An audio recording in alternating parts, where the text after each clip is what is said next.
دوستو ہماری دنیا روزانہ ایک یا ایک سے زیادہ سولر فلیئر کا سامنا کرتی ہے۔ ان سولر فلیئرز کی انرجی اتنی زیادہ ہوتی ہے جیسے لاکھوں یا کروڑوں آتش فشاں ایک ساتھ پھٹ گئے ہوں۔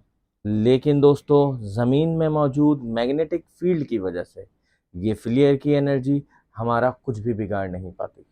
مگر ناسا کے مطابق سن 2025 میں سورج کا سب سے طاقتور سولر فلیئر زمین سے ٹکرانے والا ہے۔ لیکن دوستوں کیا آپ جانتے ہیں کہ اس سولر فلیئر کے دنیا سے ٹکرانے کے بعد دنیا کا کیا حل ہوگا؟ اگر نہیں تو اس ویڈیو کو آخر تک ضرور دیکھیں۔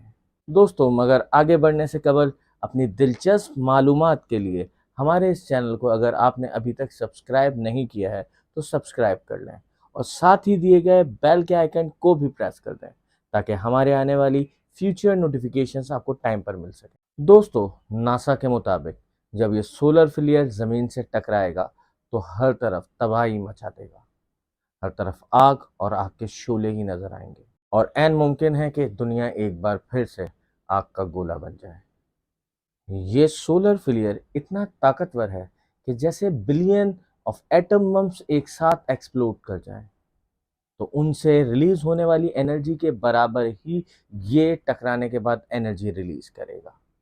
لیکن ذرا رکیں، ایک حیرت انگیز بات کو بھی ذہن نشین کر لیں۔ آج سے تقریباً 163 ایئرز پہلے بالکل ایسا ہی ایک دھماکہ زمین پر ہو چکا ہے۔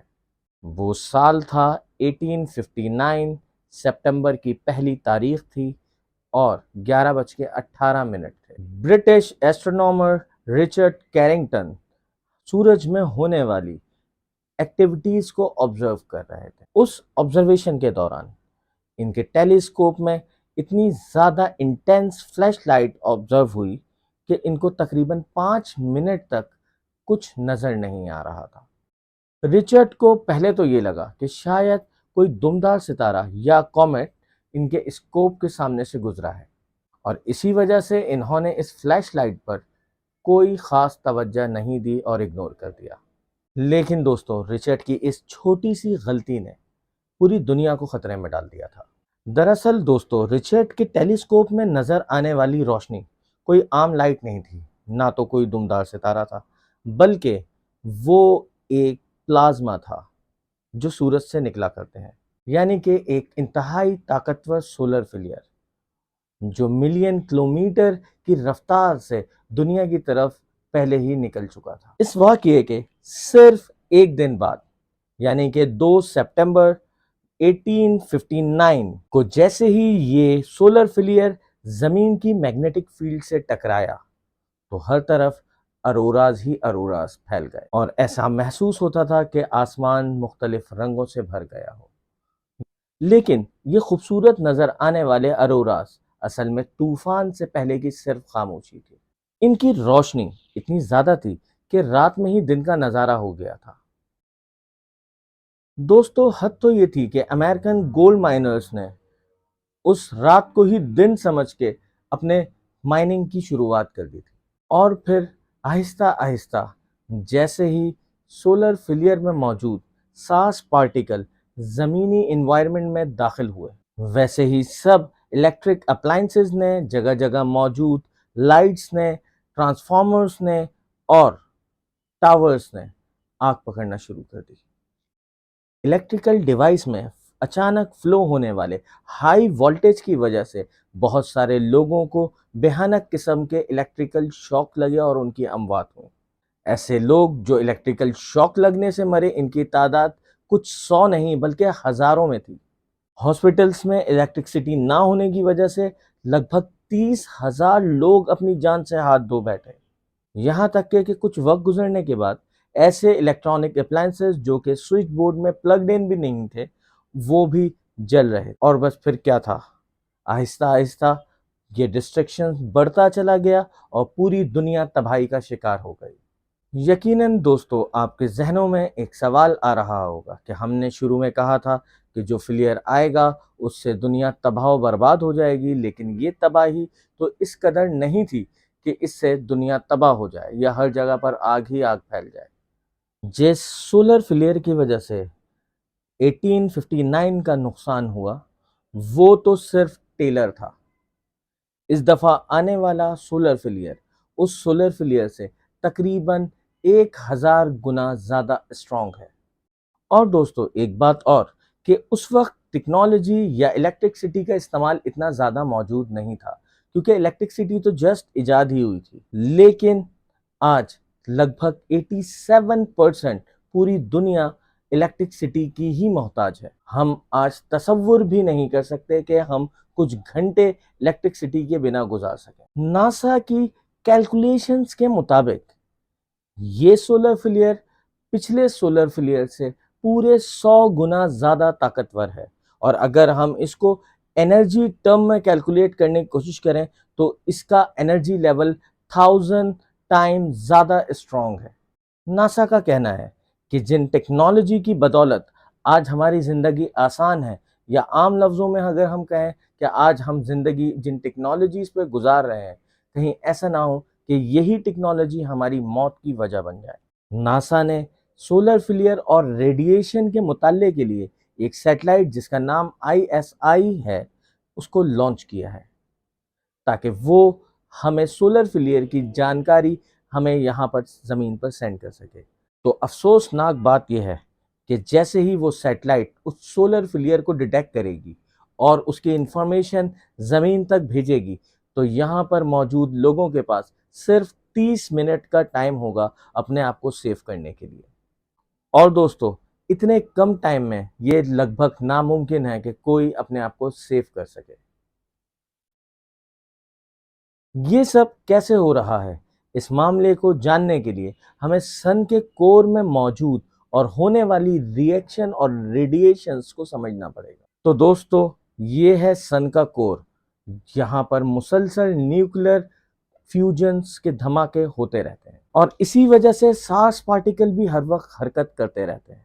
فلو آف ساس پارٹیکل کا مطلب ہوتا ہے الیکٹرک کرنٹ، اور الیکٹرک کرنٹ میگنیٹک فیلڈ کے برابر ہوتا ہے. شروعات میں کچھ وقت کے لیے سورج کی میگنیٹک فیلڈ بھی نارتھ سے ساؤتھ کی طرف ہی ٹریول کرتی، لیکن سورج کی انٹینس گریوٹی کی وجہ سے یہ لائنز آپس میں ہی ٹینگلڈ ہو جاتی ہیں اور ایک نوٹ سی کریٹ کر دیتی ہیں. یہ نوٹس میٹر کو اپنے اندر ٹریپ کر کے بلیک پیچز بناتی ہیں، اور ان بلیک پیچز کو ہم سائنسی زبان میں سن اسپاٹس کہتے ہیں. اور یہ سن اسپاٹس کچھ اس طرح کے دکھتے ہیں. ہم ان بلیک اسپاٹس کو بیسک ٹیلیسکوپ سے بھی دیکھ سکتے ہیں.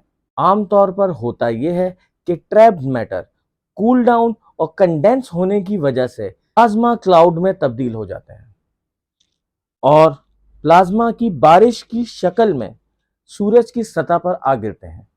کبھی کبھی کچھ مداخلت کی وجہ سے پلازما کا کچھ حصہ سورج کی میگنیٹک فیلڈ سے الگ ہو جاتا ہے، اور اس وقت سن اسپاٹ کسی بندوق سے نکلی ہوئی گولی کی طرح میگنیٹائز پلازما کلاؤڈز کو لائٹ کی اسپیڈ سے سولر سسٹم میں فائر کر دیتا ہے. اور یہ سب تب ہوتا ہے جب ہر 11 سال بعد سورج اپنے آپ کو ری آرگنائز کرتا ہے. دوستو اس کا مطلب یہ ہے کہ ہر 11 سال بعد سولر فلیئر سولر سسٹم کی طرف فائر کیے جاتے ہیں، کیونکہ پورے سولر سسٹم میں زمین ایک زندہ سیارہ ہے، اور بس یہی وجہ ہے کہ ہمیں اس کا اثر زیادہ محسوس ہوتا ہے. پچھلی بار یہ سولر فلیئر سن 2014 میں زمین سے ٹکرائے تھے، اور اس بار پورے 11 سال بعد یہ سولر فلیئر 2025 میں دوبارہ سے زمین سے ٹکرانے والے ہیں. مگر دوستو خطرے کی بات یہ ہے کہ اس بار اگر یہ سولر فلیئر زمین سے ٹکرایا تو ہمیں ایک سیریس ڈیمیج نظر آ سکتا ہے، کیونکہ جیسے ہی یہ فلیئر زمین کی طرف آگے بڑھے گا تو اس فلیئر کا سب سے پہلے سامنا ہوگا زمین کی میگنیٹک فیلڈ کے ساتھ. اس کے بعد اس طوفان میں موجود ساس پارٹیکل دنیا کے گرد گھومتی ہوئی سیٹلائٹ سے ٹکرا جائیں گے اور دنیا پر سیٹلائٹ کے ملبے کی بارش شروع ہو جائے گی. دوستو خطرناک بات یہ ہے کہ اگر سیٹلائٹ کا ایک چھوٹا سا ٹکڑا بھی زمین پر کسی شہر پر گر جائے تو وہ پورے شہر کو ہی تباہ کر سکتا ہے، اور یہاں تو 5500 سے بھی زائد سیٹلائٹس خلا میں گھوم رہی ہیں. ذرا سوچیں کہ جس وقت ان کا ملبہ دنیا کی طرف گرے گا تو اس دنیا کا کیا حال ہوگا۔ اور چلیں ہم اس بات کو ایسے مان بھی لیتے ہیں کہ اگر ہم اس بارش سے بچ گئے، اس ساری صورتحال میں بننے والے ہائی وولٹیج کی وجہ سے دنیا میں تمام چھوٹے بڑے الیکٹرک اپلائنسز تباہ و برباد ہو جائیں گے۔ اور جب یہاں پر کوئی ٹرانسفارمر نہیں بچے گا تو یہ بات طے ہے کہ لائٹ آف ہو جائے گی۔ اس لائٹ کے آف ہونے کا سب سے پہلا اثر پڑے گا ٹرانسپورٹس اور لفٹس کے اوپر۔ پبلک ٹرانسپورٹ مکمل طور پر بند ہو جائے گی۔ اب ذرا تصور کریں کہ کتنی ایمرجنسی سروسز متاثر ہوں گی۔ یہی نہیں بلکہ لوگ بھی لفٹ میں پھنس سکتے ہیں اور دم گھٹنے کی وجہ سے موت واقع ہو سکتی ہے۔ یقیناً دوستو، یہ سارے معاملات سننے کے بعد آپ کے ذہن میں بھی یہ بات آ رہی ہوگی کہ آپ کے پاس اپنی پرائیویٹ گاڑی ہے، آپ اس میں بیٹھ کے کہیں دور چلے جائیں گے، مگر وہ گاڑی بھی نہیں چل سکے گی۔ ہر جگہ کے ٹریفک سگنلز بند ہو جائیں گے اور ایک پینک کی سچویشن کریٹ ہو جائے گی، اور کسی حادثات کا شکار بننے والے شخص کو بھی کوئی ایمرجنسی سروس نہیں مل سکے گی۔ ہاسپٹلز میں بھی بجلی نہ ہونے کی وجہ سے جو لوگ وینٹیلیٹرز پر ہیں وہ بھی سروائیو نہیں کر سکیں گے، جبکہ 2025 میں لوڈ شیڈنگ کے دورانیہ 1 مہینے سے بھی زیادہ ہو سکتا ہے۔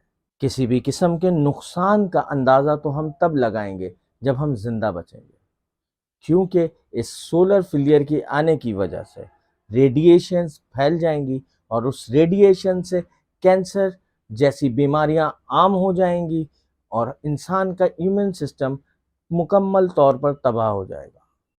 لیکن ایک منٹ رکیے، کیا سچ میں یہ سب کچھ ہوگا؟ کیونکہ پچھلی بار بالکل ایک ایسا ہی ایونٹ 774 میں ہوا تھا، اور جب اس سولر فلیئر نے زمین کے کچھ نئے راز اجاگر کر دیے تھے۔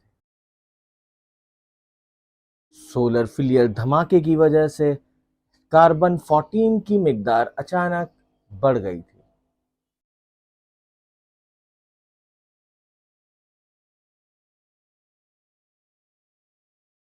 کاربن 14 اور آکسیجن مل کے کاربن ڈائی آکسائڈ بناتے ہیں، اور جو کہ پودوں کے لیے فوٹوسینتھسس میں کام آتا ہے۔ سائنسدان کا یہ ماننا ہے کہ اگر کاربن 14 کی مقدار نہ بڑھے تو دنیا میں ہر آرگینک چیز مر جائے گی، پودے، سمندری جاندار اور انسان تک زندہ نہیں رہ سکتے۔ اس کا مطلب یہ بھی ہے کہ سولر فلیئر زمین کی ایوولوشن میں مدد کرتا ہے۔